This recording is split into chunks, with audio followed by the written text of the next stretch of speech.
Alright, final round. Good luck. Kamay sa mesa. Top 4 answers on the board. Ang taong may mahabang buhok, katulad ni Princess, ay magastos sa ano? Princess, Sa hair products. like Like shampoo. shampoo. Top answer. Princess, pass or play? Play! Alright, let's go. Let's do this. Final round. Heath. Ang taong may mahabang buhok ay magastos sa ano? Hair equipment. Yung mga electronics mo, blower, yung pang... Blower. Yeah. Blower. Wala. Clifford, ang taong may mahabang buhok ay magastos sa ano? Sa hair services, parang sa salon. Be specific. Anong services yun? Hair treatment. Hair treatment. Survey says...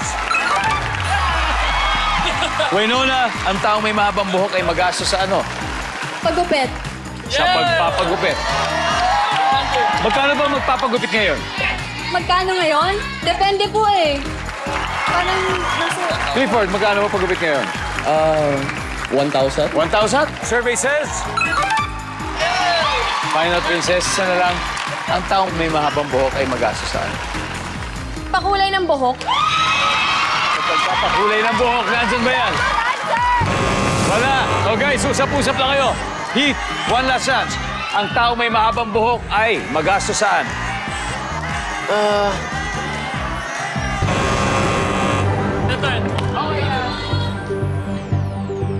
Guys, isang sagot lang panalo na kayo. Okay? Don, ang taong may mahabang buhok ay magastos sa ano? Sa tubig. Sa tubig, Jibril. Sa wax. Sa wax, John. Sa towel. Sa tuwalya. Final answer will come from you. Ang taong may mahabang buhok ay magastos sa ano? Wax. Wax.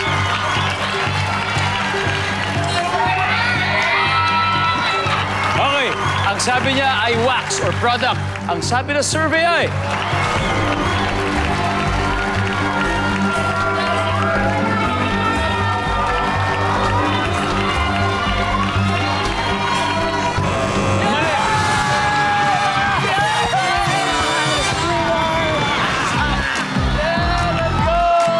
Don, tulungan mo naman ako. Ano ba yung number po? Ano ba yun?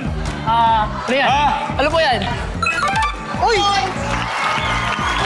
Tubig! Sayang! Ang ating final score, You're My Favorite Song, 388 points. Roscoe University, 178 points. Thank you guys. Maraming salamat. Galing, mahusay pa rin. Sayang, John. Pero mahusay pa rin. Thank you po, Mag-uwi thank you. pa rin kayo ng 50,000 pesos. And more power sa yung university sa lahat ng ginagawa. Sa mga susunod pang letra, ayos yung ginagawa niyo. Enroll na kayo, guys!